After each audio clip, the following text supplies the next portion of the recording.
আসলে যে কোনো সময় জাহাজটাকে ছেড়ে দিতে পারে। ও মাই গড, অলরেডি জাহাজ ছেড়ে দিয়েছে।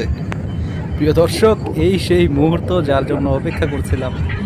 অবশেষে জাহাজ ছেড়ে দিয়েছে। আপনারা বুঝতেই পারছেন, আমি হয়তোবা ক্যামেরার মাধ্যমে পুরোপুরি সব কিছু আপনাদেরকে দেখাতে পারবো না, বাট যতটুকু সম্ভব আমি দেখানোর চেষ্টা করছি। নিচে দেখতেই পাচ্ছেন আপনারা কিভাবে আমরা নেমে যাচ্ছি একেবারে জমিন থেকে পানির দিকে। প্রিয় দর্শক, মূলত এই জাহাজের নিচে কিন্তু রেল লাইনের মতো একটা প্রসেস আছে।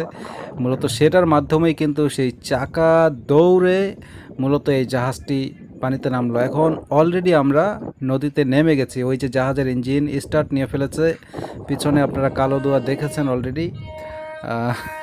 প্রিয় দর্শক, আমি খুব খুশি যে আপনাদের সাথে এই দৃশ্যটা শেয়ার করতে পারলাম। আমি জানি না আপনারা কতটুকু দেখতে পেয়েছেন বা আমি আপনাদেরকে কতটুকু দেখাতে পেরেছি, তবে আমি চেষ্টা করেছি। আপনারা অবশ্যই আমার সাথে থাকবেন ইনশাআল্লাহ। অবশ্যই এই চ্যানেলের ভিডিওগুলোকে বেশি বেশি সাপোর্ট করবেন। প্রিয় দর্শক, যারাই আপনারা ভিডিওটা দেখছেন না কেন, আপনাদের কাছে আমার একটাই অনুরোধ, যে যেখান থেকেই দেখেন না কেন, ইউটিউব অথবা ফেসবুক পেজ, অবশ্যই সাবস্ক্রাইব এবং ফলো না করে আপনারা কেউ যাবেন না প্লিজ। আজকের মতো এখানেই বিদায় নিচ্ছি। আবারও নতুন কোনো ভিডিওতে দেখা হবে আপনাদের সাথে ইনশাআল্লাহ। প্রিয় দর্শক, আল্লাহ হাফেজ, আসসালামু আলাইকুম ওয়া রাহমাতুল্লাহি ওয়া বারাকাতুহু। সকলে ভালো থাকবেন।